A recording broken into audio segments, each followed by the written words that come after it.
جس کی طرف کل سبق کے آخر میں اشارہ کر دیا تھا۔ اسراء اور معراج، یہ یاد رکھیں کہ اس کے اندر بھی بہت اختلاف ہے کہ اس کا وقوع کب ہوا، یہ واقعہ کب پیش آیا۔ اس کے سال میں بھی اختلاف ہے اور اسی طرح اس کے مہینے میں بھی اختلاف ہے۔ مختلف اقوال ہیں جو سیرت نگاروں نے لکھے ہیں۔ ایک قول یہ ہے کہ نبوت کے ساتھ ہی واقعہ معراج پیش آیا۔ دوسرا قول ہے کہ نبوت سے 5 سال بعد یہ واقعہ پیش آیا، اور اسی طرح تیسرا قول نبوت کے 10 سال بعد والا بھی ہے۔ ایک قول 12 سال کے بعد، اور ایک قول کہ ہجرت سے 1 سال 2 ماہ قبل، اور ایک قول یہ بھی ہے کہ ہجرت سے 1 سال پہلے۔ یہ سارا اختلاف سیرت کی کتابوں میں مل جاتا ہے۔ پھر اسی طریقے سے اس کے مہینے میں بھی اختلاف ہے۔ اس میں بھی تقریباً 4 اقوال ہیں، 5 اقوال کہ رجب میں تھا، رمضان المبارک میں یہ واقعہ پیش آیا، محرم الحرام میں، ربیع الاول میں یا ربیع الاخر میں۔ اللہ اکبر۔ سال میں بھی اختلاف اور مہینے میں بھی اختلاف، لیکن اس کے باوجود کچھ باتیں جو ہیں وہ اتفاقی ہیں، جن میں سب کا اتفاق ہے۔ ایک اتفاقی بات تو یہ ہے کہ یہ ہجرت سے پہلے آیا، سال جون سا بھی تھا لیکن یہ واقعہ ہجرت سے پہلے پیش آیا ہے۔ معراج ہجرت سے پہلے ہوا ہے، ہجرت کے بعد نہیں ہوا۔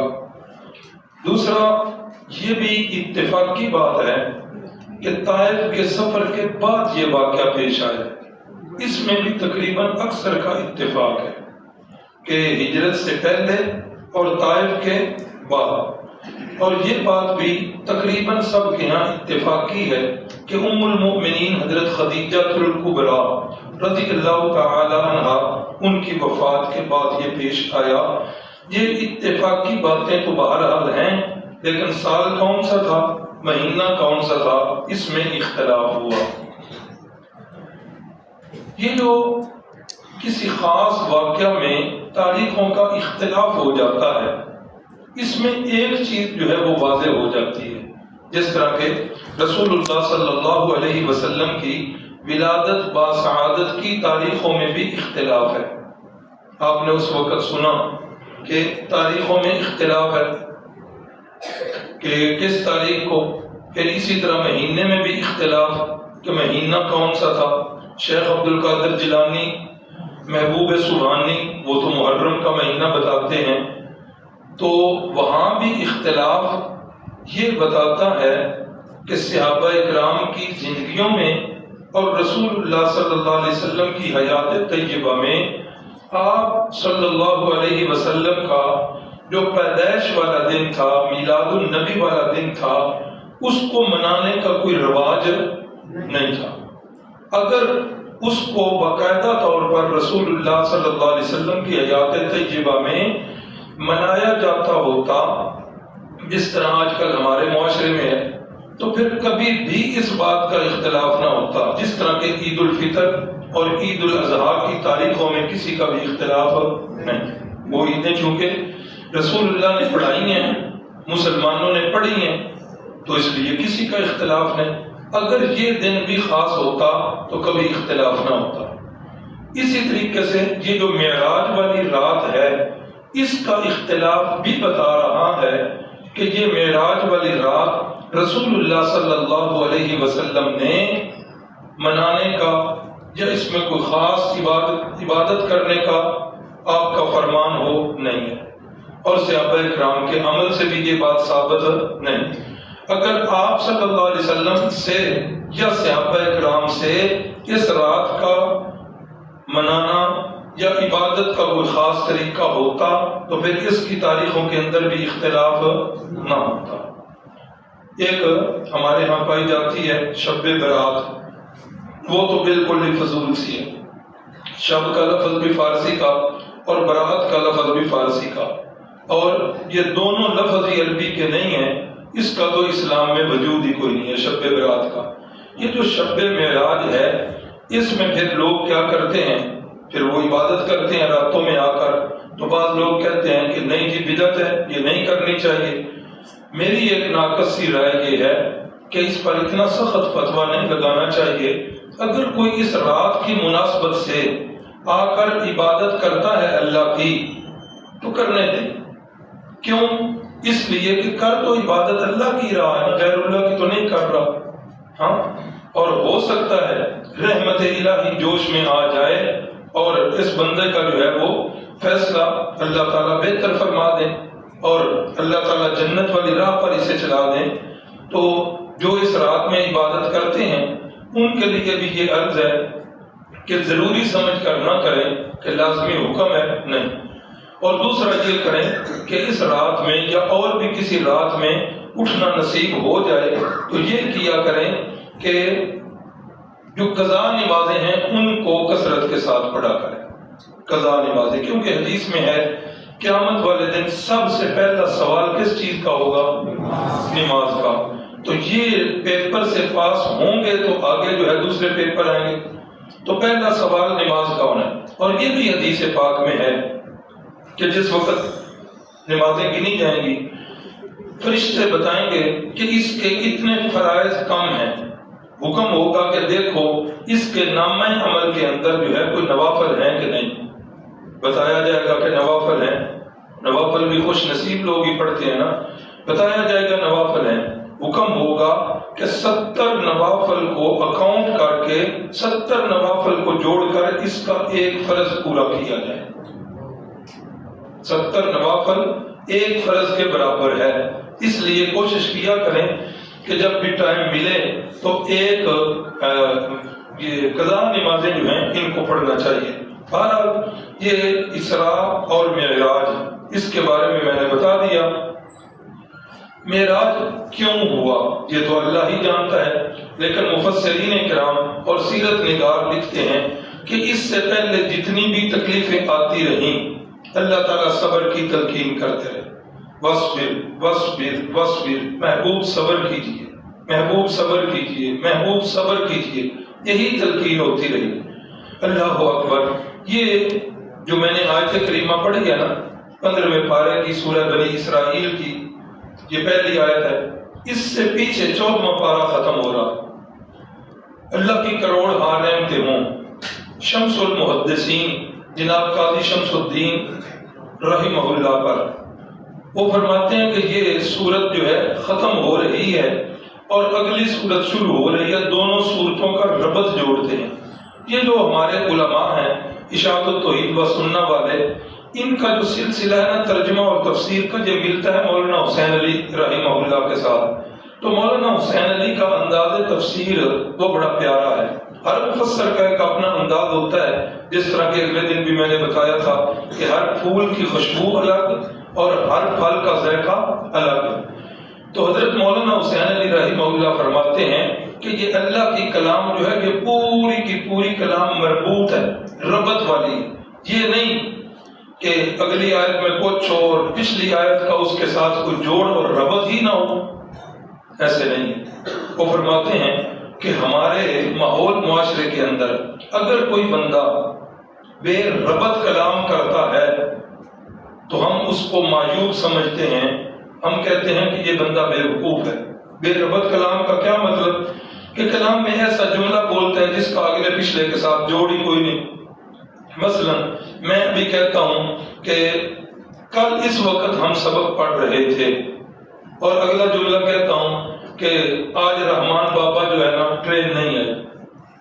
اب ان دونوں جملہ کا کوئی ربط ہے؟ آپ میرے منہ کی طرف دیکھیں گے، ہنسیں گے کہ یہ کیا کہہ رہا؟ مطلب کہ انسانوں کے اندر بے ربط کلام جو ہے یہ عیب ہے، تو کلام الہی کے اندر یہ پھر کس طرح بے ربط ہو سکتا ہے؟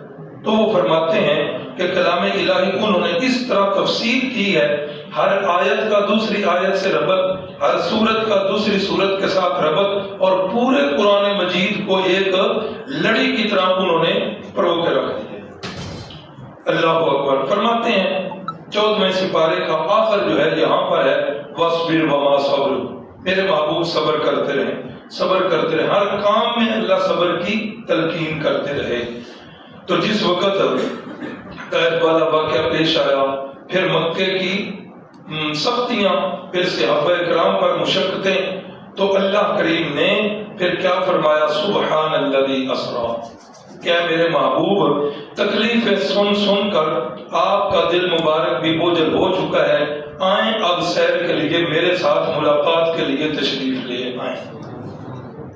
اس طرح یہاں بھی بعض ڈاکٹر جو ہیں مریض کے بارے میں کہتے ہیں جی انہیں کسی صحت افزا مقام پر لے جائیں، اسی طرح اللہ کریم نے بھی اپنے محبوب صلی اللہ علیہ وسلم کو آسمانوں کی سیر کے لیے اپنے پاس بلا لیا۔ تو یہ اس کی حکمت جو ہے یہ بتائی گئی ہے۔ سفر ہجرت جو آگے جا کر ہم پڑھیں گے وہ تقریباً 450 کلومیٹر یا 500 کلومیٹر اس کے درمیان کا فاصلہ ہے۔ مکہ شریف کا اور مدینہ کا درمیانہ فاصلہ 500 سے کم، 450 سے زیادہ ہے، اور یہ سفر جو ہے 12 دن یا 14 دن میں طے ہوا۔ کون سا سفر؟ ہجرت والا سفر۔ فاصلہ کتنا؟ 450 کلومیٹر کا ہے، 12 یا 14 دن لگ گئے۔ اور یہ جو سفر ہے معراج والا، یہ مسجد حرام سے لے کر مسجد اقصیٰ تک، پھر مسجد اقصیٰ سے لے کر پہلے دوسرے تیسرے چوتھے پانچویں ساتویں آسمان تک، پھر ساتوں آسمانوں سے اوپر سدرۃ المنتہا تک، پھر سدرۃ المنتہا سے اوپر جہاں تک اللہ نے چاہا وہاں تک یہ سیر ہوتی گئی۔ پھر یہ یک طرفہ سفر نہیں، پھر اتنا لمبا سفر، پھر واپسی بھی آئے ہیں رحمت کائنات، اور رات کا ایک کچھ حصہ لگا ہے۔ سبحان الذی اسریٰ بعبدہ۔ اب یہاں ذہن یہ تھا کہ یہ تو بڑی مافوق الفطرت شخصیت ہے جی کہ رات کے تھوڑے سے حصے کے اندر جو ہے اتنا لمبا سفر کر لیا۔ فرمایا نہیں، سبحان الذی اسریٰ بندے کے اختیار میں نہیں ہے، سبحان الذی اسریٰ یہ اس رب کے اختیار میں ہے۔ فرمایا اس کی پاکی بیان کریں، پاک ہے وہ ذات اسریٰ بعبدہ جو اپنے بندے کو لے کر گئی۔ لیلاً عربی زبان ہے، کمال کی زبان ہے۔ عربی زبان کے اندر زبروں اور زیروں کے بھی معنی ہوتے ہیں۔ لیلاً کے اوپر جو لام کے اوپر دو زبریں ہیں نا، تنوین اسے کہتے ہیں۔ اس کا معنی کہ پوری رات نہیں لگی بلکہ رات کا بھی تھوڑا سا حصہ لگا ہے۔ یہ سفر کہاں سے کہاں تک؟ فرمایا من المسجد الحرام الی المسجد الاقصیٰ، یہ اسراء کا سفر ہے۔ اور معراج کا جو سفر ہے اس کا ذکر 27ویں پارے کی سورۃ النجم کے اندر ہے۔ تو اللہ فرماتے ہیں کہ یہ اتنا لمبا سفر تھا تو میں نے اپنے محبوب کو کروایا۔ یہ معراج جو ہے نا جی پوری زندگی کے اندر ایک دفعہ جسمانی معراج ہوا ہے۔ اس جسم مقدس کے ساتھ آپ صلی اللہ علیہ وسلم آسمانوں پر گئے ہیں، اور کئی دفعہ جو ہے معراج روحانی ہوا ہے۔ ایک دفعہ جسمانی اور کئی دفعہ روحانی۔ روحانی کا کیا مطلب؟ خواب کے اندر۔ اور چونکہ انبیاء کرام کے خواب جو ہوتے ہیں وہ سچے ہوتے ہیں، 100% سچے ہوتے ہیں، اس لیے وہ بھی معراج ہی ہوتا ہے، جسمانی معراج۔ اس جسمانی معراج پر بہت سارے لوگوں نے اعتراضات کیے ہیں، لیکن وہ سارے اعتراضات جو ہیں وہ بھدے قسم کے ہیں۔ تفصیلات تو بہرحال سیرت کی کتابوں میں اور تفاسیر میں مل جاتی ہیں، لیکن اتنی بات ہے کہ اگر رسول اللہ صلی اللہ علیہ وسلم کو یہ سفر روحانی خواب کا ہوا اور آپ نے بعد میں آ کر بتایا کہ یہ خواب کا سفر ہے، تو خواب کی بات سے تو کوئی بندہ انکار نہیں کر۔ وہ جو انہوں نے مکہ والوں نے اعتراضات کیے وہ سارے اسی پر تھے کہ جسمانی معراج یہ کیسے ہو سکتا ہے کہ رات کا اتنا سا حصہ ہو اور اس کے اندر یہ سارا سفر ہو جائے، یہ ممکن نہیں ہے۔ تو اعتراض ہوتا ہی تب تھا کہ جب جسمانی معراج مانا جائے، روحانی معراج پر تو کسی کو اعتراض ہے ہی نہیں۔ اللہ اکبر۔ مکہ سے یہ سفر شروع ہوا، پھر مکہ سے کون سی جگہ ہے؟ دو روایات ہیں۔ تحقیقی قول تو یہی ہے کہ آپ صلی اللہ علیہ وسلم بیت اللہ کے اندر جو وہ ڈی شکل کی ایک دیوار سے بنی ہوئی ہے بیت اللہ کے ساتھ، جسے کیا کہتے ہیں؟ حتیم، اس حتیم کے اندر آپ صلی اللہ علیہ وسلم آرام فرما رہے تھے۔ تحقیقی قول یہی ہے، لیکن ایک طبقہ ہمارے معاشرے کے اندر ایسا ہے کہ جو بھی فضیلت والی چیز ہے وہ سارے کے سارے فضائل کے واقعات جو ہیں وہ سیدنا علی المرتضیٰ کے ساتھ جوڑے جاتے ہیں کہ یہ بھی چیز ان کے ساتھ منسوب، یہ بھی ان کے ساتھ منسوب، یہ بھی ان کے ساتھ منسوب۔ تو اسی طرح یہ وہی لوگ ہیں جنہوں نے لکھا اور جن کا عقیدہ یہ ہے کہ نبوت اصل میں حضرت علی کے پاس آنی تھی، اور جبریل امین بھول کر رسول اللہ صلی اللہ علیہ وسلم کے پاس یہ نبوت لے گئے۔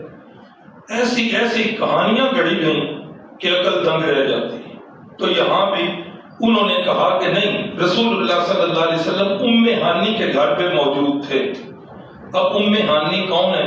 یہ سیدنا علی المرتضیٰ کی ہمشیرہ ہے۔ ام ہانی سیدنا علی المرتضیٰ کی ہمشیرہ ہے۔ اب آپ اندازہ لگائیں کہ یہ ام ہانی کا رشتہ رسول اللہ صلی اللہ علیہ وسلم نے چچا جان ابو طالب سے مانگا تھا، لیکن چچا جان نے، ابو طالب نے رسول اللہ صلی اللہ علیہ وسلم کو یہ رشتہ نہیں دیا تھا۔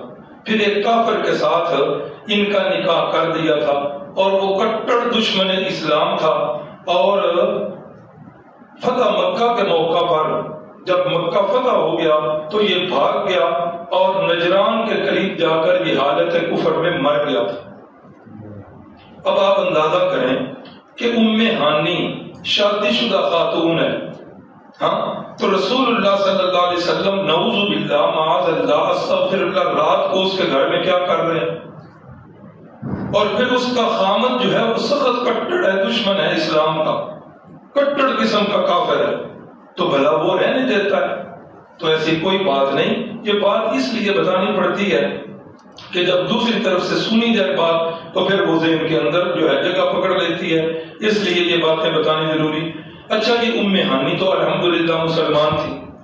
جس وقت یہ بیوہ ہو گئیں تو سیدنا علی المرتضیٰ رضی اللہ تعالیٰ عنہ نے فرمایا، یا رسول اللہ، اب اگر آپ چاہتے ہیں تو ام ہانی کا رشتہ جو ہے وہ آپ سے کر دیا جائے۔ فرمایا مجھے تو کوئی اعتراض نہیں، ام ہانی سے پوچھ لیا جائے۔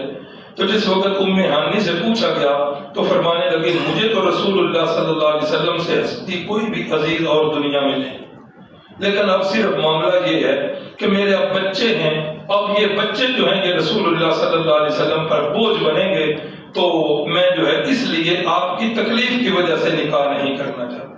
تو تحقیقی قول کیا ہوا کہ رسول اللہ صلی اللہ علیہ وسلم کس جگہ پر موجود تھے؟ حتیم کے اندر موجود ہیں۔ یہاں پھر جو ہے جبریل امین آئے ہیں، یہاں پھر شق صدر ہوا ہے، آپ کے قلب مقدس کو نکالا گیا اور اس کو زمزم کے پانی کے ساتھ دھویا گیا۔ پھر آپ صلی اللہ علیہ وسلم پر براق جو ہے وہ پیش کی گئی اور براق کے اوپر آپ نے سواری کی۔ اب یہ باتیں مشہور ہیں، بہت ساری دفعہ آپ نے سنی ہوئی ہیں، صرف اشارہ کرتے جاتے ہیں۔ رحمت کائنات صلی اللہ علیہ وسلم اس پر تشریف فرما ہے، جبریل امین جو ہیں وہ ساتھ ہیں۔ تھوڑا سا چلے ہیں، کھجوروں کے درخت والی ایک زمین آئی ہے، جبریل امین نے فرمایا، یا رسول اللہ ادھر اتریے اور 2 رکعت نماز نفل پڑھی۔ آپ نے 2 نفل پڑھے۔ فرمایا، یا رسول اللہ جانتے ہیں کون سی جگہ ہے؟ فرمایا، لا ادری، میں نہیں جانتا۔ فرمایا، یہ وہ جگہ ہے جہاں آپ ہجرت کر کے تشریف لائیں گے، یہ یثرب کا مقام۔ پھر براق چلی، پھر جبریل امین نے فرمایا یہاں بھی 2 نفل پڑھے، پھر پڑھے، پوچھا جانتے ہیں؟ فرمایا لا ادری۔ فرمایا یہ وادی سینا ہے اور شجر موسیٰ ہے، جہاں حضرت موسیٰ علیہ السلام رب کے ساتھ ہم کلام ہوا کرتے تھے۔ اسی طرح مدین میں بھی ٹھہرے اور پھر بیت اللہ میں بھی ٹھہرے۔ یہ سارے مقامات جو ہے نا، ان کی آپ صلی اللہ علیہ وسلم کو زمینی سفر کے اندر سیر کروائی گئی۔ آپ فرماتے ہیں میں جا رہا تھا، رستے کے اندر ایک بڑھیا جس کے جسم سے، چہرے سے، بناوٹ سے بالکل جو ہے لاغر اور انتہائی زیادہ جو ہے نا وہ کمزور، وہ کھڑی ہوئی ہے اور مجھے اپنی طرف بلا رہی ہے۔ جبریل امین نے فرمایا دھیان نہ کیجئے، یہ بڑھیا جو ہے یہ دنیا ہے۔ یہ کیا ہے؟ اب یہ اپنی عمر کی انتہا کو پہنچ چکی ہے۔ دنیا اپنی عمر کی، وہ حضرت آدم علیہ السلام سے شروع ہوئی نا، تو آپ صلی اللہ علیہ وسلم فرمایا آنا والساعہ کہاتین، فرمایا میں اور قیامت جو ہیں ایسے ہیں۔ کیا مطلب کہ میرے بعد کوئی نبی نہیں، میرے بعد قیامت ہی آئے گی؟ تو فرمایا اب یہ آخر تک پہنچ چکی ہے۔ اسی طرح ایک بوڑھا ملا، جبریل امین نے فرمایا کہ نہ دھیان کریں یہ بے ایمان شیطان ہے۔ اللہ اکبر۔ رستے میں کچھ حضرات ایسے ملے جنہوں نے سلام کیا۔ جبریل امین نے پوچھا جی جانتے ہیں؟ فرمایا لا ادری، میں نہیں جانتا۔ فرمایا کہ یہ انبیاء علیہ السلام ہیں، یہ آپ پر سلام کر رہے ہیں۔ اللہ اکبر۔ یہ جو لفظ بار بار بولا گیا، سیرت نگاروں نے بھی لکھا اور احادیث کی بعض روایات کے اندر بھی ہے کہ جبریل امین پوچھتے تو رحمت کائنات فرماتے میں نہیں جانتا۔ اس بارے میں سمجھ لیجئے، اہل سنت والجماعت کا یہ عقیدہ ہے کہ انبیاء کرام کا علم سب سے زیادہ ہوتا ہے۔ مخلوق میں سب سے زیادہ علم کس کا ہوتا ہے؟ انبیاء کرام کا۔ اور اس کی وجہ کہ انبیاء کرام جو ہوتے ہیں ان کے استاد ڈائریکٹ اللہ تعالیٰ خود ان کے استاد ہوتے ہیں۔ سچے نبی کی یہ علامتوں میں سے ایک علامت یہ بھی ہے کہ سچے نبی نے دنیا کے اندر کسی سے شاگردی نہیں لی ہوتی، دنیا میں انسانوں میں کوئی ان کا استاد سچے نبیوں کا استاد کوئی نہیں ہوتا۔ تو جو ڈائریکٹ اللہ کریم کے شاگرد ہوں تو ان کے علم کے کیا کہنے، تو ساری دنیا سے بڑھ کر جو ہے علم وہ کس کا؟ انبیاء کرام کا۔ اور پھر سارے انبیاء کرام کا علم جو ہے اس کو اکٹھا کیا جائے، توجہ ہے، سارے انبیاء کرام کا علم اکٹھا کیا جائے تو ہمارے نبی پاک صلی اللہ علیہ وسلم کا علم ان سارے انبیاء سے بھی زیادہ ہے۔ یہ اہل سنت والجماعت کا عقیدہ ہے۔ لیکن ہر چیز کا علم جسے کہتے ہیں عالم الغیب والشہادہ ہونا، کہ ہر چیز کا علم ہونا یہ انبیاء کا خاصہ نہیں بلکہ یہ کس کا خاصہ ہے؟ خاصہ خداوندی ہے۔ 20واں پارہ ہے، پہلا رکوع ہے، پہلا صفحہ ہے، اس کے اندر فرمایا قل لا يعلم من في السماوات والارض الغیب الا اللہ۔ آیت پر غور کریں، دو لفظ اس میں ہیں، ایک لا اور ایک الا۔ لا يعلم من في السماوات والارض الغیب الا اللہ۔ لا اور الا آ گیا، یہی دو حرف جو ہیں یہ کلمے میں بھی ہیں، کون سے؟ لا الہ الا اللہ۔ تو جو وہاں پر مفہوم ہے وہی یہاں مفہوم ہے۔ کیا معنی؟ لا يعلم من في السماوات والارض الغیب، کہ زمین و آسمان کے درمیان جتنی مخلوقات ہیں ان میں سے غیب کوئی بھی نہیں جانتا، غیب کوئی بھی نہیں جانتا الا اللہ، سوائے اللہ کے۔ تو جس طرح وہاں بتا دیا اللہ کے سوا معبود کوئی نہیں، یہاں بتا دیا کہ اللہ کے سوا علام الغیوب بھی کوئی نہیں۔ تو رسول اللہ صلی اللہ علیہ وسلم کا علم ساری دنیا سے بڑھ کر، سارے انبیاء سے بڑھ کر اور ساری مخلوقات سے بڑھ کر، لیکن اس کے باوجود عالم الغیب آپ نہیں۔ 20 مثالیں ہیں قرآن مجید میں، 11واں پارہ ہے، دوسرا رکوع ہے۔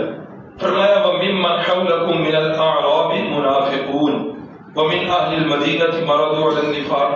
قرآن ہے، فرمایا محبوب مدینے کے ارد گرد کے لوگوں میں کچھ لوگ منافق ہیں، وَمِنْ أَهْلِ الْمَدِينَةِ اور مدینے والوں میں بھی کچھ لوگ جو ہیں نفاق پر ڈٹے ہوئے ہیں، منافق ہیں۔ اگلے لفظ ہیں لا تعلموہم، اے میرے محبوب آپ ان منافقین کو نہیں جانتے۔ اب قرآن کہہ رہا ہے کہ اے میرے محبوب آپ ان منافقین کو نہیں جانتے۔ تو اسی طرح اور بھی آیات ہیں، فرمایا قل لا اقول لكم عندي خزائن الله ولا اعلم الغیب، محبوب اعلان فرما دیجئے کہ میرے پاس اللہ کے خزانے بھی نہیں ہیں اور میں عالم الغیب بھی نہیں ہوں۔ تو قرآن مجید کی ان آیات سے پتہ چلتا ہے کہ عالم الغیب ہونا یہ کس کا خاصہ ہے؟ یہ کس کی صفت ہے؟ اللہ کی صفت ہے، اور اللہ کی صفت کے اندر کسی نبی کو شریک کرنا یہ کیا ہوتا ہے؟ شرک ہوتا ہے۔ اللہ تعالیٰ شرک والے عقیدے سے ہم سب کو محفوظ رکھے۔ تو رسول اللہ صلی اللہ علیہ وسلم نے فرمایا کچھ لوگ رستے کے اندر ایسے ملے کہ جن کے ناخن جو ہیں لمبے لمبے اور تانبے والے تھے، اور وہ اپنے گوشت کو یوں اپنے ناخنوں کے ساتھ نوچ رہے تھے اور وہ کھا رہے تھے۔ میں نے پوچھا یہ کون ہے؟ فرمایا یا رسول اللہ یہ آپ کی امت کے غیبت کرنے والے لوگ ہیں۔ غیبت مفتی صاحب نے بتا دیا نا کہ غیبت کیا ہوتی ہے؟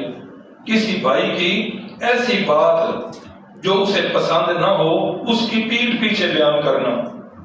ہاں اما جی نے پوچھا یا رسول اللہ وہ بات اس کے اندر ہوگی تو تب بھی غیبت؟ فرمایا تبھی تو غیبت بنے گی، اگر وہ بات اس کے اندر نہیں تو پھر تو یہ بہتان بن جائے۔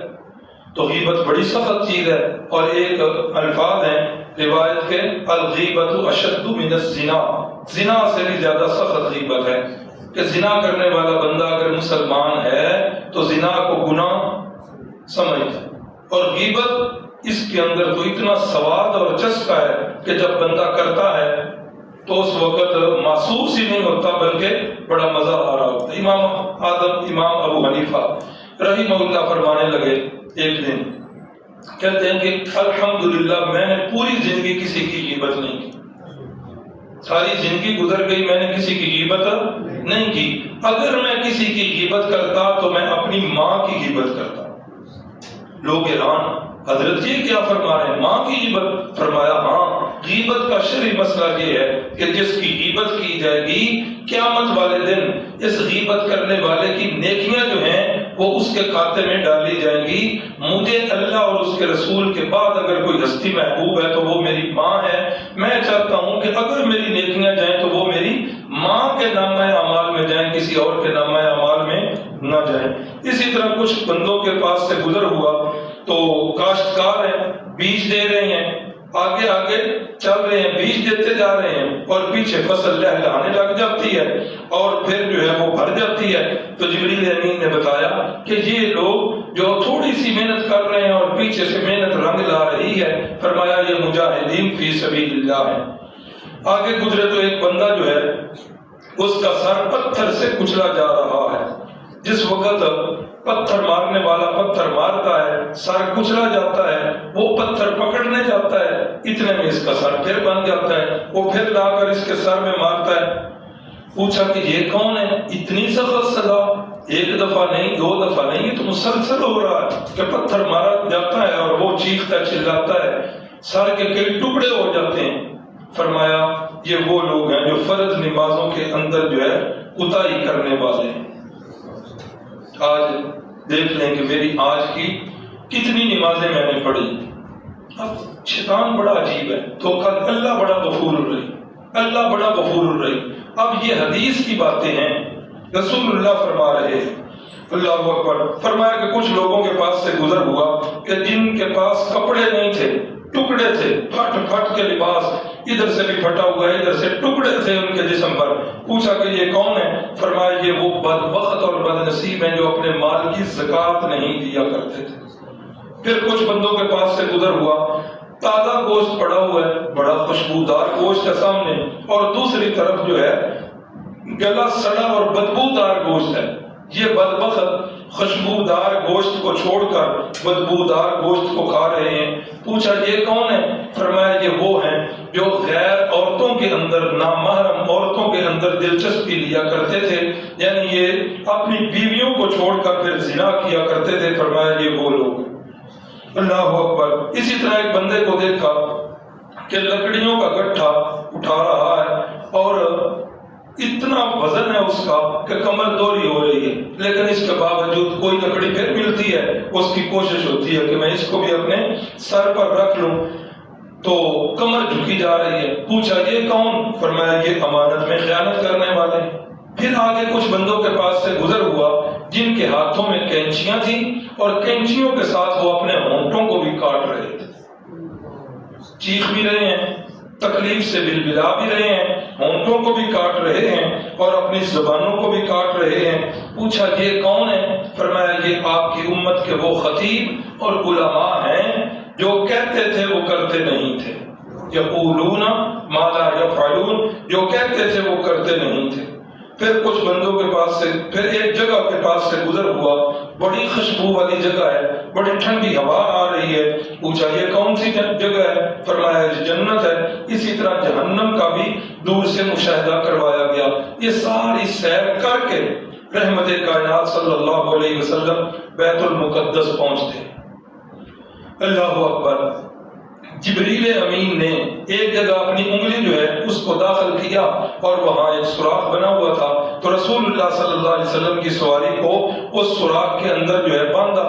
پھر آپ اندر تشریف لے گئے، ڈھیر سارے لوگ جو ہیں وہ اندر موجود ہیں۔ اتنے میں کسی نے اذان کہی۔ اذان کہنے کے بعد پھر صف بندی ہو گئی، سارے کے سارے لوگ جو ہیں وہ صف بندی کیے بیٹھے ہیں۔ اللہ اکبر۔ تو اب لوگ انتظار میں ہیں کہ امام کون بنے گا۔ تو اتنے میں جبریل امین آگے آئے، رسول اللہ فرماتے ہیں انہوں نے میرا ہاتھ پکڑا اور ہاتھ پکڑ کے مجھے مصلی پہ کھڑا کر دیا اور امت کو سمجھا دیا، وَإِذَا كُنْتَ فِيهِمْ فَأَقَمْتَ لَهُمُ الصَّلَاةَ۔ اے محبوب صلی اللہ علیہ وسلم، آپ جس جگہ پر موجود ہوں تو نماز کا ٹائم ہو جائے تو مصلی پر آپ کی شخصیت ہی سجتی ہے۔ فرمایا کہ میں نے نماز پڑھائی۔ نماز پڑھا چکنے کے بعد جبریل امین نے پوچھا کہ یہ پتہ ہے کہ کون لوگ ہیں آپ کے پیچھے؟ فرمایا لا ادری، مجھے تو نہیں پتا۔ فرمایا یہ سارے انبیاء کرام ہیں، اللہ کریم نے ان کو جس میں مثالی دے کر آپ کی امامت میں بھیجا ہے۔ تو اس واقعہ کے بعد آپ پھر امام الانبیاء بن گئے۔ اسی طرح فرشتوں نے بھی خواہش کی تو رحمت کائنات صلی اللہ علیہ وسلم نے انہیں بھی نماز پڑھائی تو آپ امام الملائکہ بھی بن گئے۔ ہمارا زمانہ طالب العلمی تھا، جامعہ اسلامیہ فیصل آباد شیخ کالونی ہم نے پڑھا۔ ہمارے جامعہ کے ساتھ چند گھروں کے فاصلے پر مسجد محمدی، اللہ کی کروڑ حارم تھے، قاری عبدالحفیظ صاحب تھے، اہل حدیث خطباء میں بڑا ایک قد آور شخصیت، بہت پیارے خطیب تھے۔ تو ان کے ساتھ جو ہے بڑی دوستی تھی اور بڑی دل لگی۔ جامعہ میں بھی اکثر جامعہ کے پروگرام میں آ جایا کرتے تھے، ہم بھی ادھر جایا کرتے تھے۔ تو ایک دفعہ قاری صاحب جمعہ پڑھا کے جمعہ معراج پر پڑھایا تو جمعے کے بعد ہم قاری صاحب کی بیٹھک میں بیٹھے ہوئے تھے۔ ایک آدمی آ گیا، نوجوان لڑکا، اس نے آ کر کہا قاری صاحب آپ نے آج یہ فرمایا ہے کہ رسول اللہ صلی اللہ علیہ وسلم فرشتوں کے بھی امام ہیں، ہم نے آج تک یہ بات نہیں سنی، ہمیں اس بات کا حوالہ چاہیے۔ قاری صاحب نے فرمایا بھی میں نے ذمہ داری سے بات کی ہے، حوالہ اس کا موجود ہے۔ کہنے لگا جی چاہیے، میں نے سنا نہیں۔ فرمایا کہ بھئی ایک بات آپ نے نہیں سنی تو اس کا یہ مطلب ہے کہ وہ کام ہوا ہی نہیں۔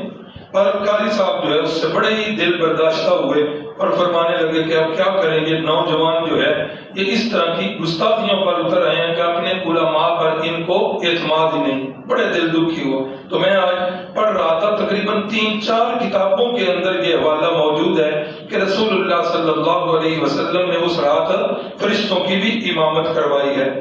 اللہ اکبر۔ جس وقت نماز پڑھا کے باہر نکلے ہیں آپ کے سامنے 3 پیالے پیش کیے گئے۔ ایک روایت یہ ہے کہ نماز کے بعد پیش کیے گئے اور دوسری روایت ہے کہ سدرۃ المنتہا پر پیش کیے گئے۔ باہر دونوں روایات موجود ہیں۔ ایک پیالہ دودھ کا، ایک پیالہ پانی کا اور ایک پیالہ شراب کا تھا۔ تینوں پیالے سامنے پیش کیے گئے تو آپ صلی اللہ علیہ وسلم نے دودھ والے پیالے کا انتخاب فرمایا اور دودھ پی لیا۔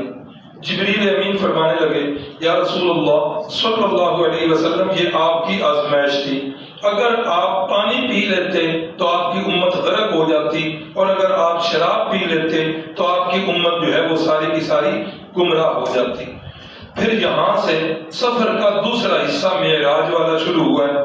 جس طرح کہ کل بتایا تھا معراج عروج سے ہے، عروج کا معنی بلندی۔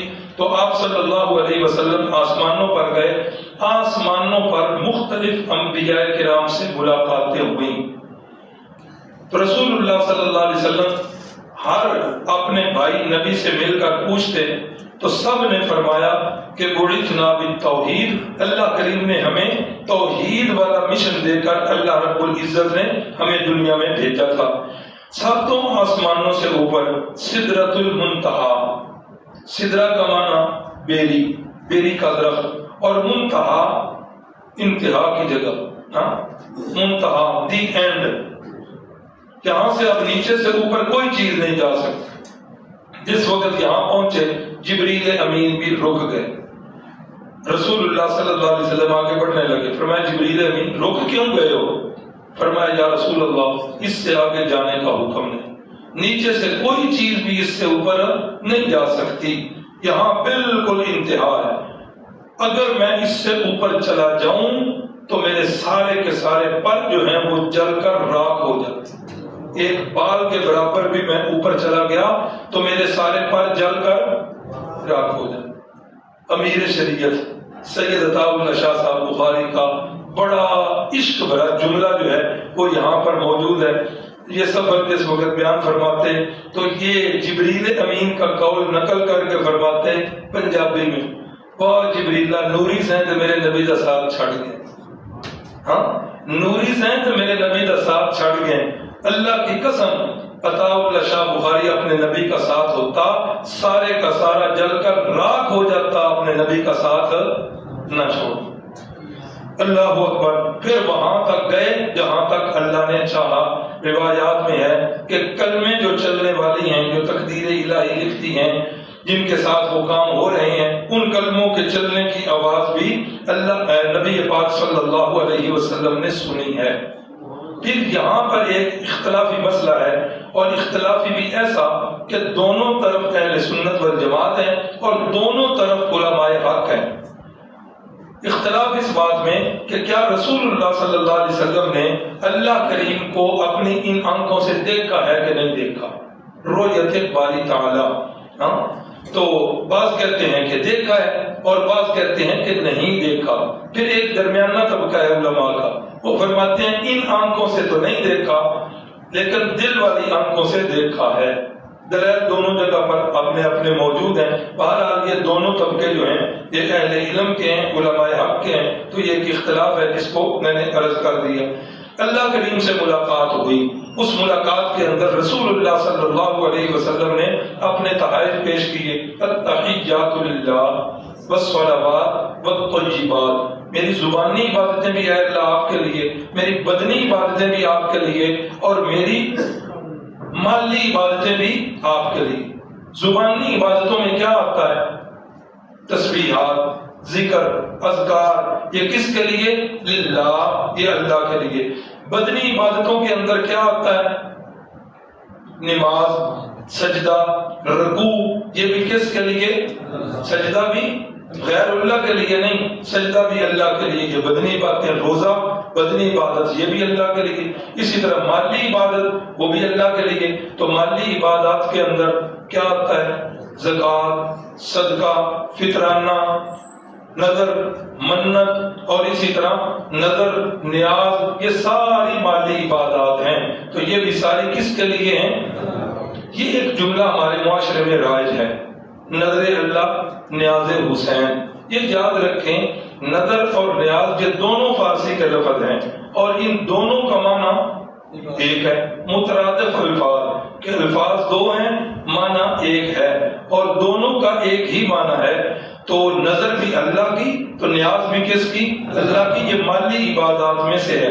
تو رسول اللہ نے یہ تحائف پیش کیے، اللہ کریم نے بھی آگے تحائف کا بدلہ دیا، اور اللہ کریم نے جو اس موقع پر تحائف پیش کیے، ایک تو 50 نمازیں تھیں، اور دوسرے نمبر پر سورہ بقرہ کی آخری آیات، قربان جائیں اللہ پر، وہ آیات پڑھیں، ان کا ترجمہ پڑھیں، ربنا لا تؤاخذنا ان نسینا او اخطانا، اے اللہ زندگی کے جھلمیلوں کے اندر چلتے چلتے اگر ہم بہک جائیں، اگر ہم شیطان کے حملے میں آ جائیں، اے اللہ اگر ہم بھول جائیں، بھول کر کوئی گناہ کر بیٹھیں تو لا تؤاخذنا، یا اللہ ہماری گرفت فوراً نہ کر۔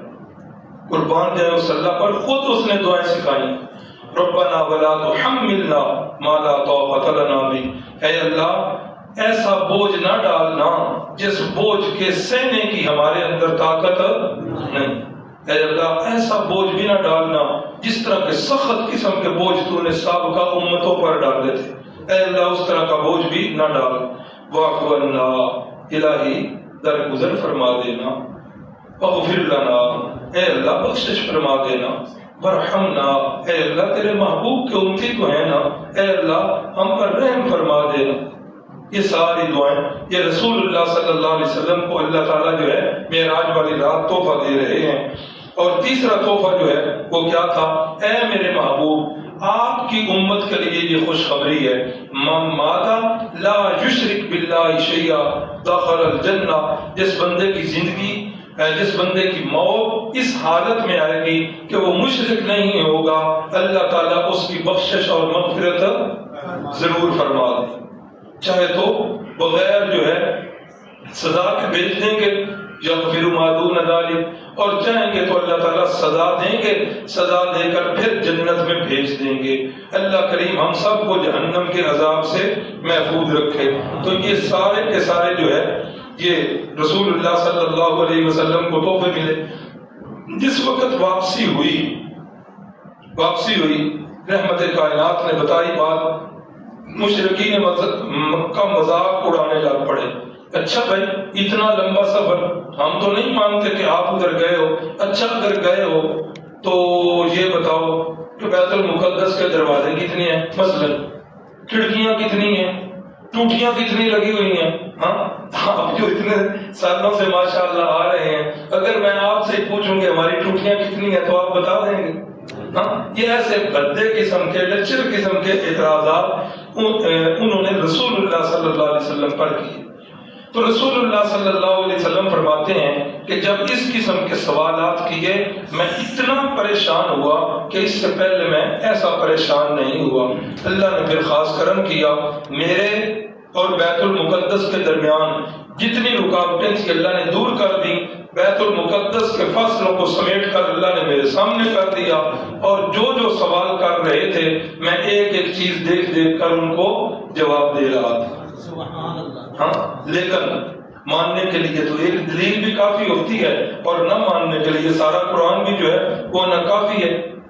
تو رسول اللہ صلی اللہ علیہ وسلم کے یار غار اور یار مزار سیدنا صدیق اکبر رضی اللہ تعالیٰ عنہ, اب یہ کسی کے گمان میں بھی نہیں تھا کہ ایسا رات کے ایک حصے میں ہو سکتا ہے. یہ مہینوں کا سفر جو ہے وہ تو زمینی اور آسمان کا, یہ کیسے؟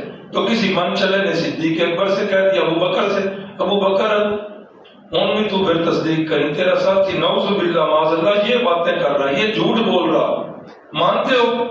صدیق اکبر نے فرمایا اگر میرے نبی پاک نے کہا ہے تو وہ بالکل سچ فرما رہے ہیں. اسی لیے رسول اللہ نے فرمایا ان اللہ سماک الصدیق, اے ابو بکر اللہ کریم نے واقعہ معراج کی وجہ سے اللہ نے تجھے صدیق کا لقب دیا.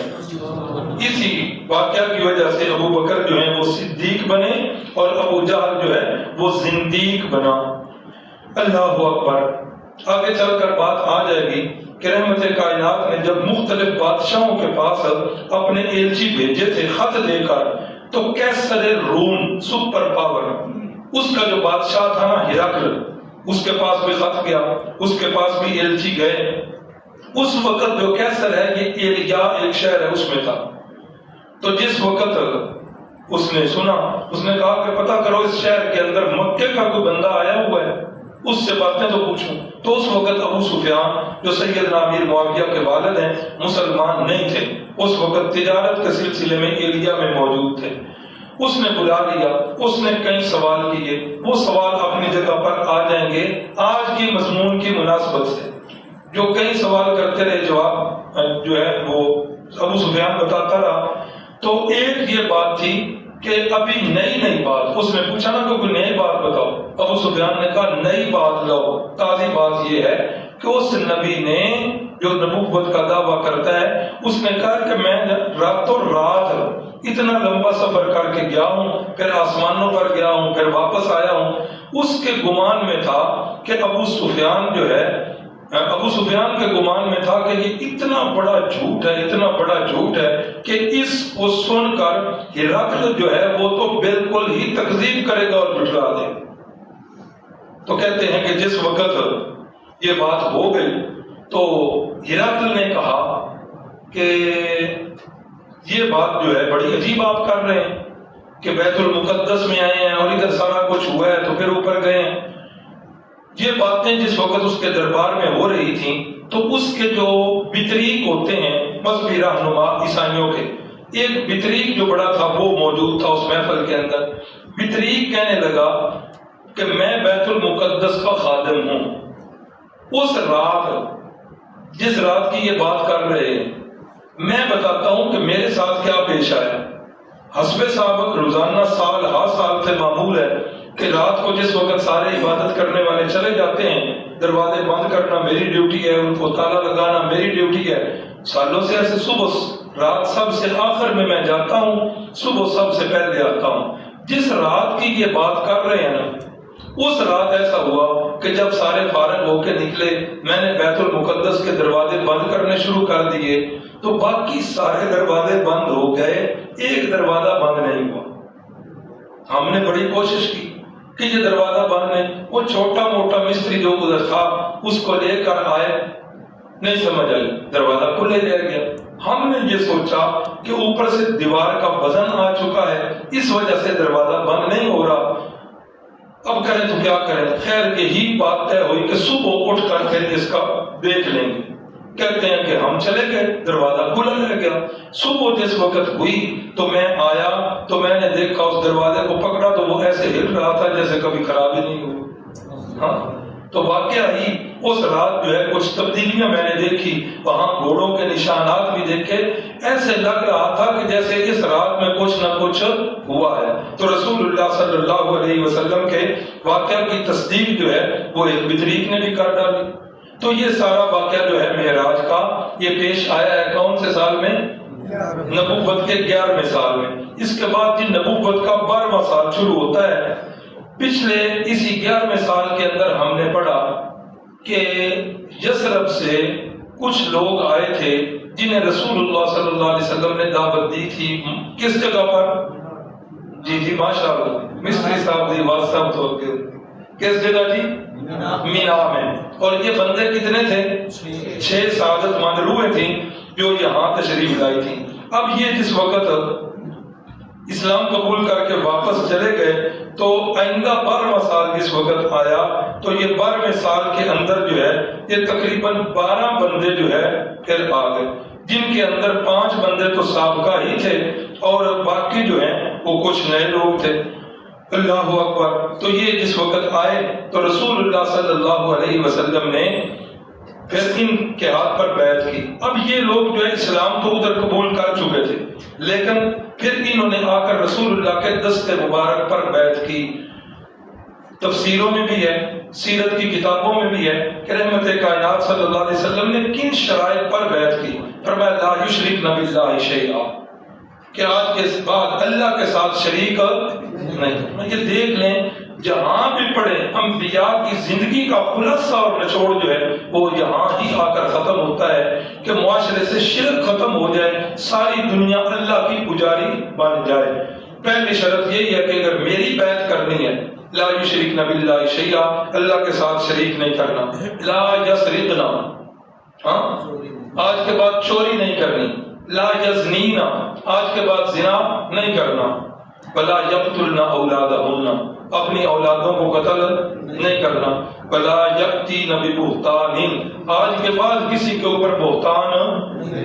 ان شرطوں پر رسول اللہ صلی اللہ علیہ وسلم بیعت کیا کرتے تھے۔ میرے اور آپ کے لیے بھی بہترین پیمانہ ہے کہ کیا ان برائیوں میں سے کوئی برائی ہمارے اندر تو نہیں ہے؟ اگر نہیں تو پھر پڑھ دیں سارے الحمدللہ۔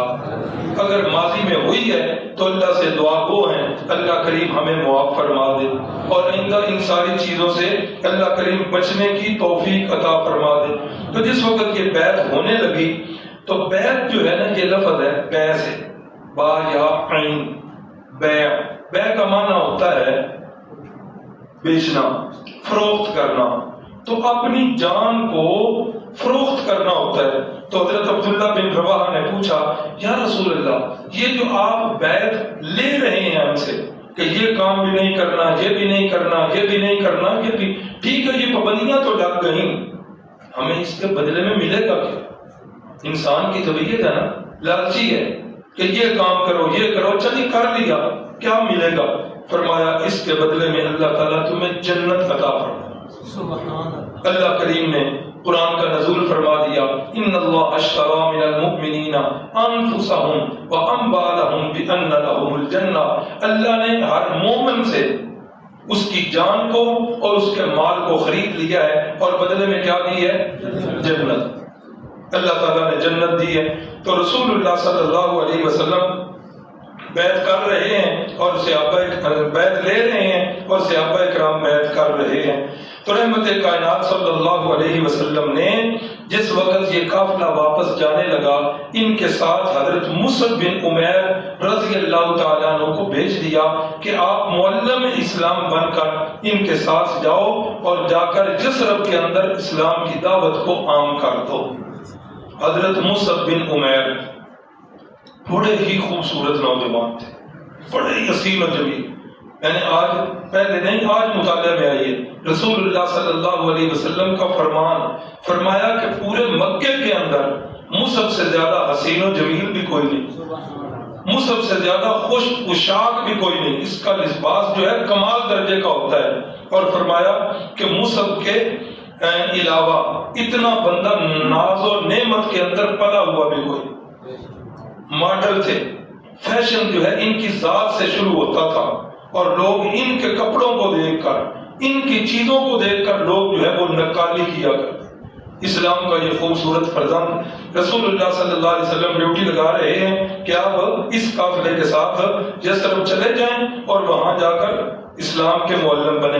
اب وہاں پہنچ کر انہوں نے نوجوانوں کو اکٹھا کیا، اسلام کی دعوت پیش کی، بہت سارے لوگ جو ہے وہ مسلمان ہو گئے۔ مدینے کے اندر کئی قبیلے تھے، ان قبیلوں میں ایک قبیلہ تھا بنی عبد الاشہل کا، یہ قبیلہ مدینے کے اندر اثر رسوخ والا قبیلہ تھا۔ اس کے دو سردار تھے، سعد بن معاذ اور اسید بن حذیر رضی اللہ تعالی عنہما۔ اب ایک جگہ پر حضرت مصعب جو ہیں یہ بیٹھے ہوئے ہیں اور حضرت مصعب کے جو میزبان ہیں وہ اسد بن زرارہ ہیں۔ اسد بن زرارہ، یہ اسد بن زرارہ وہ شخصیت ہے کہ مدینے کے اندر آگے چل کر سب سے پہلے مسلمانوں کی جو موت واقع ہوئی ہے وہ انہی کی ہے، حضرت اسد بن زرارہ رضی اللہ تعالیٰ عنہ۔ مدینے میں سب سے پہلے جنازہ جو پڑھایا رسول اللہ نے تو وہ انہی حضرت اسد بن زرارہ کا تھا۔ تو یہ میزبان ہے، حضرت مصعب جو ہیں ان کے گھر میں ٹھہرے ہوئے ہیں، نوجوانوں کو ایک باغ میں اکٹھا کر کے تبلیغ کر رہے ہیں، انہیں باتیں بتا رہے ہیں اسلام کی۔ تو یہ دونوں سردار جو ہیں بنی عبد الاشہل کے، تو یہ دونوں سردار منصوبہ بناتے ہیں، کہتے ہیں کہ یہ جو ہے نا بندہ ٹھیک نہیں آیا، یہ ہمارے نوجوانوں کو گمراہ کر رہا ہے۔ سعد اور اسد بن زرارہ یہ آپس کے اندر رشتہ دار ہیں۔ سعد جو ہیں یہ اسید سے کہتے ہیں کہ میری اس کے ساتھ رشتہ داری ہے جس نے مصعب کو ٹھہرایا ہوا ہے، تو میری تھوڑی سی مجبوری ہے، میں جا کر بات نہیں کر سکتا، آپ ایسا کریں کہ جا کر انہیں بات کریں اور انہیں کہیں خبردار آج کے بعد ہمارے محلے میں ہمارے قبیلے میں نہیں آنا، ڈانٹ کے آؤ۔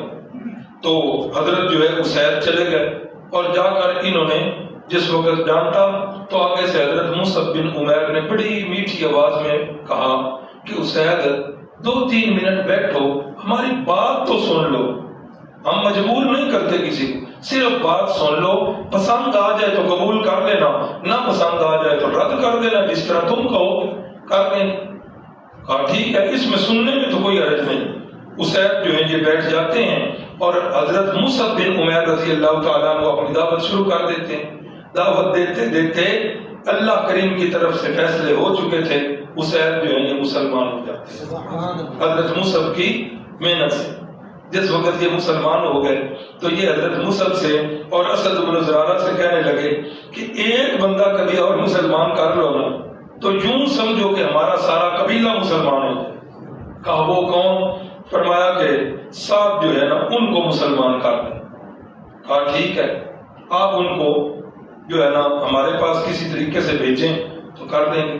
اب یہ اسید جس وقت واپس گئے اب وہ سارے انتظار میں ہیں کہ کیا پیغام لے کے آتے ہیں. تو جس وقت یہ واپس آ رہے ہیں تو ساتھ دور سے دیکھ کر کہتے ہیں اسید جی میں گیا سی ہوگا واپس نہیں ہوگا.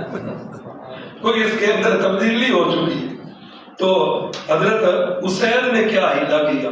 حضرت اسید نے یہ ہیلا کیا، انہوں نے کہا کہ میں ادھر گیا ہوں، ڈانٹا تو انہیں خوب ہے، لیکن وہ جو آپ کا ایک قبیلہ نہیں دشمنی والا، وہ لوگ ادھر کہیں پھر رہے تھے اور وہ آپ کے خالہ داد بھائی کو مارنے پہ تلے ہوئے ہیں. اب جس وقت حضرت سعد نے یہ بات سنی کہا اچھا میں ابھی پہنچتا ہوں.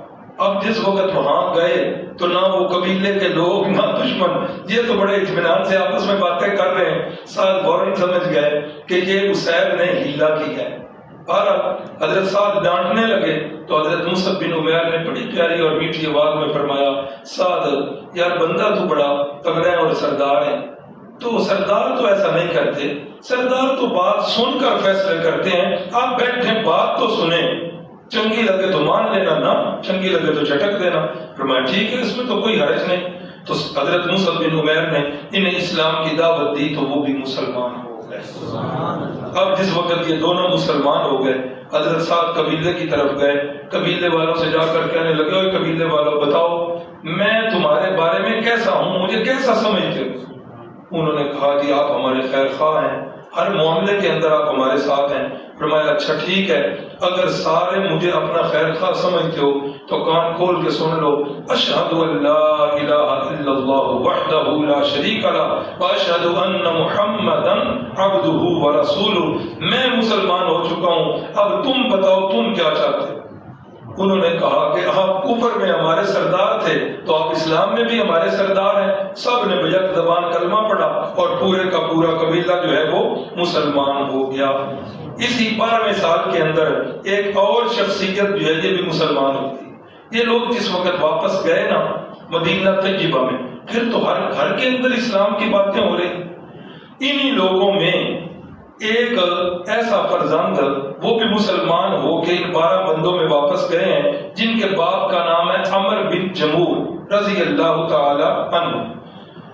اللہ اکبر. اب یہ جو باپے ہوتے ہیں نا، باپے اتنی جلدی جو ہے پیچھے نہیں ہٹتے. ہم ساری زندگی ایک ذہن پر گزری ہوئی ہے، اب وہ اتنی جلدی نہیں. بیٹے نے آ کر باپ کو تبلیغ کی، باپ نے جھٹک دی. انہوں نے کہا کہ ساڈے پیوزادے جڑے نے وہ گمراہ سن، ہم کیوں چھوڑ دیں؟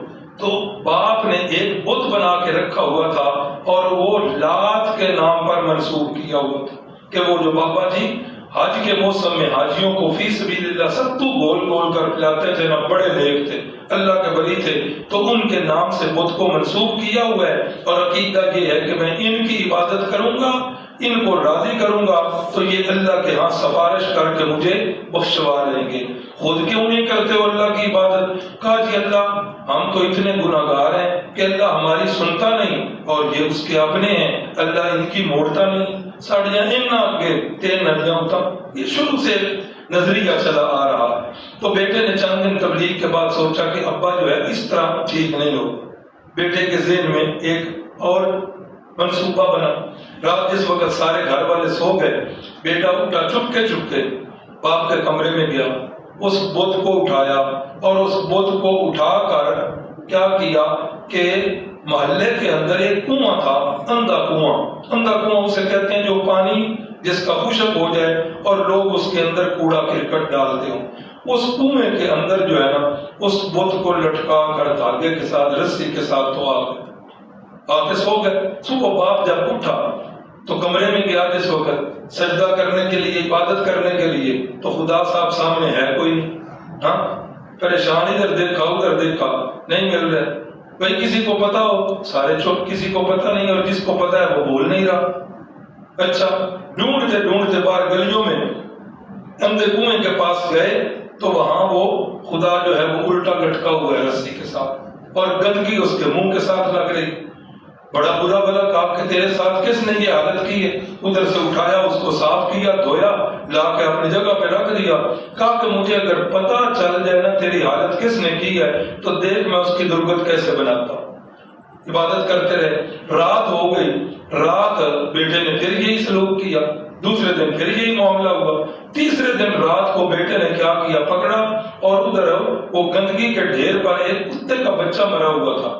تو بچے نے یہ کیا, بیٹے نے, کہ ایک رسی کو لیا, ایک طرف سے مرے ہوئے کتے کے بچے کے ساتھ وہ رسی باندھی اور دوسری طرف سے وہ بت کے ساتھ باندھی اور دونوں کو یوں لٹکا دی. اللہ اکبر. اور ساتھ رب سے دعا بھی کرنے لگا, اے اللہ تو ہی میرے باپ کے ذہن کو پلٹ دے, اے اللہ تو ہی میرے باپ کو مسلمان کر دے. اللہ سے دعا بھی کر رہے ہیں. صبح باپ جب اٹھا ادھر پہنچا تو جس وقت وہ منظر دیکھا تو اس وقت دماغ جو ہے پلٹ گیا. کہنے لگا جو تو اپنے آپ کا جو ہے وہ خدا نہیں, اپنی مدد نہیں کر سکتا تو میری کیا کرے گا. اس کا معلوم ہے کہ معلوم یہ ہوا کہ میرا بیٹا ٹھیک کہہ رہا, یہ لات, یہ منات, یہ عزا, یہ حبل, یہ کچھ بھی نہیں کر سکتے. کرنے والا کون؟ صرف اللہ ہی ہے. تو اللہ کریم نے فیصلے یہ کر دی. اب یہ دیکھیں نا بیٹے کی تدبیر اور ہیلا کہ باپ کافر ہے, بیٹا مسلمان ہے. گستاخی نہیں کی باپ کی, باپ کو برا بلا نہیں کہا, باپ کی شان میں کوئی بے ادبی نہیں کی. تدبیر کے ساتھ ایسا ہیلا کیا کہ سانپ بھی مر گیا اور لاٹھی بھی بچ گئی. یہ سبق ہے کہ والدین جو ہیں, قرآن مجید کے الفاظ ہیں وَإِن جَاهَدَاكَ عَلَىٰ أَن تُشْرِكَ بِي مَا لَيْسَ لَكَ بِهِ عِلْمٌ فَلَا تُطِعْهُمَا. کہ ماں باپ اگر یہ کہتے ہیں کہ شرک کرو تو یہ شرک نہیں کرنا. ماں باپ شرک کہتے ہیں تو شرک نہیں کرنا. اس کے علاوہ فرمایا صاحبہما فی الدنیا معروفا, دنیا کی زندگی میں ماں باپ کے ساتھ نیک سلوک کرنا ہے. مدینہ کے اندر سے آیا بارگاہ رسالت پاک میں, یا رسول اللہ صلی اللہ علیہ وسلم میری والدہ مکے سے آ رہی ہے اور ہے وہ کافرہ مشرکہ, اور وہ آ رہی ہے کہ بیٹی آسودہ حال ہے, بیٹی نو خیر ہے. تو یا رسول اللہ وہ آ رہی ہیں مجھ سے کچھ مدد لینے کے لیے, تو میرے لیے کیا حکم ہے؟ میں تو مسلمان ہوں اور میری ماں مشرک. تو محبوب خدا صلی اللہ علیہ وسلم نے فرمایا صلی امکی, کہ تو نے اپنی ماں کے ساتھ صلہ رحمی کرنی ہے اور اس کے ساتھ اچھا برتاؤ کرنا ہے. یعنی قرآن نے بھی بتا دیا, حدیث نے بھی بتا دیا کہ ماں باپ کافر اور مشرک بھی ہوں تو ان کی گستاخی اور بے ادبی کرنا جائز نہیں ہے. ایک اور حدیث میں محبوب خدا نے فرمایا رضا الرب فی رضا الوالد وسخط الرب فی سخط الوالد, کہ رب کی رضا باپ کی رضا میں ہے اور رب کی ناراضگی باپ کی ناراضگی میں ہے. رب راضی, باپ راضی تو رب راضی, باپ ناراض تو رب ناراض. اللہ سے دعا ہے اللہ کریم جن کے والدین حیات اور زندہ ہیں اللہ انہیں صحت والی ایمان والی زندگی دے اور ان کی اولاد کو اللہ تعالیٰ فرما برداری نصیب فرمائے. جن کے والدین ایمان کی حالت میں دنیا سے رخصت ہو چکے ہیں اللہ تعالیٰ انہیں کروٹ کروٹ جنت نصیب فرمائے. ایک دو ضروری اعلان ہے. ایک تو یہ ہے کہ یہ جو بھائی امتیاز صاحب نے منصوبہ شروع کیا کہ 5 منٹ پہلے کوئی ساتھی آ کر گفتگو کرے گی, اچھا سلسلہ ہے, لیکن اس کے اندر ایک دو باتیں ملحوظ رکھیں. اس کے اندر نا ہماری بالکل تعریف نہ کی جائے کہ ایسا کر رہے ہیں جی ایسا کرنے ہیں. اس کے اندر 2 باتیں ملحوظ رکھیں. ایک تو آپ اپنا تبصرہ پیش کریں کہ یہ کورس کیسا ہو رہا ہے, آپ کے تاثرات کیا ہیں, اور دوسرا کہ اس کورس سے آپ کے ذہن میں آپ کی زندگی میں کوئی تبدیلی آئی ہے کہ نہیں ہے. ان 2 چیزوں کو ملحوظ رکھا کریں. تعریف وہ خوشامد بن جاتی ہے, وہ بالکل نہیں ہونی چاہیے. دوسرا ہمارے اس کورس کے سابقہ شرکاء میں سابقہ سالوں میں ہمارے ساتھ آتے رہے. ہمارے بھائی ظہیر احمد صاحب محلہ بابلپورہ سے بیمار ہیں, پہلے بھی ان کے لیے دعا کروائی, آج پھر ان کے لیے دعا کرنی ہے. ہمارے بھائی محترم قاری نصیر احمد صاحب ان کے بڑے بھائی ہیں, کل سے ان کی بھی طبیعت بہت سخت خراب ہے, ان کی چھٹی کل اسی وجہ سے ہو گئی تھی, ان کے لیے دعا کرنی ہے.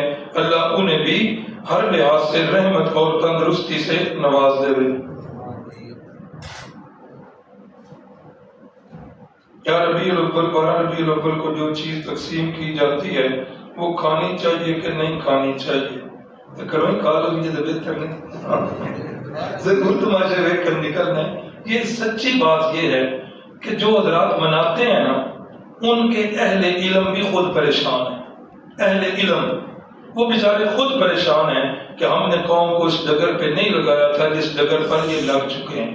کوشش یہ کیا کریں کہ اس دن جو ہے نا اپنے معمولات کوئی دینی ہوں تو وہ کریں۔ بازاروں میں جہاں خواتین بیچاری کیا کریں، ہیں تو ہماری ہی مائیں ہیں، ہماری ہی بہنیں، ہماری ہی بیٹیاں ہیں، اللہ انہیں بھی سمجھ دے، بے پردہ ہو کر، ہاں بناؤ سنگار کر کے تو بازاروں میں چلتی ہیں، اللہ کی لعنت برس رہی ہوتی ہے ان پر بھی اور ان کو ساتھ لے جانے والوں پر بھی اور ان کو اجازت دینے والوں پر بھی، سب پر اللہ کی لعنت برس رہی ہے۔ بے پردہ عورت جو ہے وہ خود شیطان کی رسیوں میں سے ایک رسی ہے، شیطان کے جال ہے، شیطان ان کے ساتھ شکار کرتا ہے۔ اس لیے یہی کوشش کریں کہ اس دن کے اندر معمولات جو چونکہ بازار میں چھٹی ہوتی ہے، معمولات جو گھریلو ہوں یا معمولات دینی ہوں، صبح 12 ربیع الاول کو ہمارے جامعہ فاروقیہ قاری لیاقت صاحب اللہ تعالیٰ کروٹ کروٹ انہیں جنت نصیب فرمائے، ان کے ادارے میں ہر سال پروگرام ہوتا ہے تو صبح بھی پروگرام ہو رہا ہے، اس کے اندر جو ہے بڑے بڑے خطیب حضرات تشریف لا رہے ہیں، جن حضرات نے ضرور کچھ کھانا ہی ہو ہاں تو وہ ادھر تشریف لے جائیں، ادھر جا کر بیانات بھی سنیں اور وہاں سے کھانا پینا بھی جو ہے وہ اچھا مل جائے گا۔ اللہ عمل کی توفیق دے۔ بسم اللہ الرحمن الرحیم، الحمدللہ رب العالمین والعاقبۃ للمتقین، اللهم صل علی سیدنا ومولانا محمد النبی الأمی وعلی آلہ وسلم۔ اے اللہ، آج کے سبق کے اندر جتنی باتیں ہم نے جہنمیوں کی پڑھی ہیں، اے اللہ ان سارے گناہوں سے ہماری حفاظت فرما۔ اے اللہ جنتیوں کی صفات ہمارے اندر پیدا فرما دینا۔ اے اللہ رات کا ایک حصہ بیت چکا ہے، تیرے بندے تیرے گھر میں بیٹھ کر تیری باتیں، تیرے محبوب کی باتیں، تیرے محبوب کے یاروں کی باتیں سنتے رہے۔ اے اللہ اس عمل کے اندر ریاکاری مقصد نہیں تھی، کوئی دنیا کا لالچ، دنیا کی غرض مقصد نہیں تھی، کسی کو دکھاوا نہیں مقصد تھا، مقصد صرف تیری رضا تھی۔ اے اللہ تو ہم سے راضی ہو جا۔ اے اللہ ہمارے گناہ بڑے ہی زیادہ ہیں، پچھلی زندگی میں نکاح ڈالیں تو گناہ ہی گناہ نظر آتے ہیں، اندھیرا ہی اندھیرا نظر آتا ہے۔ یا اللہ پوری زندگی پر نظر ڈالیں تو ایک ہی روشنی کی کرن نظر آتی ہے۔ تو نے قرآن مجید میں فرمایا رحمتی وسعت کل شیء، کہ میری رحمت ہر چیز پر وسیع ہے۔ اے اللہ یقیناً تیری رحمت ہمارے گناہوں سے بھی وسیع ہے نا۔ اے اللہ اپنی رحمت کی چادر میں ہمارے گناہوں کو لپیٹ کر معاف فرما۔ اے اللہ موت سے پہلے سچی توبہ نصیب فرما دے۔ اے اللہ موت کے وقت شہادت کی موت نصیب فرما دے۔ شہادت کی موت ہمارے نصیب میں نہیں ہے تو اے اللہ نماز کی حالت میں، سجدے کی حالت میں یا قرآن مجید پڑھتے ہوئے ہمیں موت نصیب فرما دینا۔ اے اللہ ہم سب کے گناہوں کو معاف فرما دینا۔ ہمارے بیماروں کو بھائی ظہیر صاحب جو قاری نصیر صاحب کے بھائی ہیں، دوسرے ہمارے بھائی ظہیر صاحب جو بیمار ہیں، اے اللہ اور بھی جتنے بیمار ہیں جن کے ہاتھ تیری بارگاہ میں اٹھے ہوئے ہیں، اے اللہ ان کے اعزاء و اقارب دوستوں میں سے کوئی بیمار ہو، اے اللہ سب کو شفائے کاملہ عاجلہ عطا فرمانا۔ والدہ صاحبہ جو ہیں ان کی بھی طبیعت جب سے واپس آئے عمرے سے ان کی بھی طبیعت خراب ہے، اے اللہ ہر لحاظ سے انہیں اپنی رحمتوں کی لپیٹ میں لے لینا۔ اے اللہ تندرستی والے فیصلے فرما دینا۔ اے اللہ ہم سب کو اسلام والی زندگی اور ایمان والی موت نصیب فرما دینا۔ جو ہاتھ تیری بارگاہ میں اٹھے ہوئے ہیں ان کے دلوں کے اندر اللہ بہت ساری خواہشات ہیں، اے اللہ ان ساری خواہشات کے اور ساری امیدوں کا محور اور مرکز تو ہی ہے۔ اے اللہ ان کی خواہشات کو تو نے ہی پورا کرنا ہے۔ اے اللہ تو ان سب کی جائز خواہشات کی تکمیل فرما دے۔ اے اللہ اگر تو نے اپنے دروازے سے واپس بھیج دیا، تیرے انبیاء نے، تیرے قرآن مجید نے تو کوئی دوسرا دروازہ ہمیں دکھایا ہی نہیں، اے اللہ ہم پھر کس دروازے پہ جائیں گے؟ اے اللہ ہمیں نا امید واپس نہ لوٹانا، اے اللہ ہمارے ہاتھوں کو خالی واپس نہ لوٹانا۔ اے اللہ رات کا ایک حصہ بیت چکا، اے اللہ تیرے بندے تیری بارگاہ میں ہاتھ اٹھائے، جولیاں پھیلائے، تجھ سے معافی مانگ رہے ہیں، اے اللہ ان سب کو معاف فرما۔ اے اللہ سب کو سچی توبہ نصیب فرما دے، اے اللہ جنت کے فیصلے فرما دے، آمین یا رب العالمین۔ صلی اللہ تعالی علی النبی الکریم وعلی آلہ واصحابہ وازواجہ وذریاتہ واہل بیتہ وعترتہ اجمعین برحمتک یا ارحم۔ نظر ہمارے بعد میں میری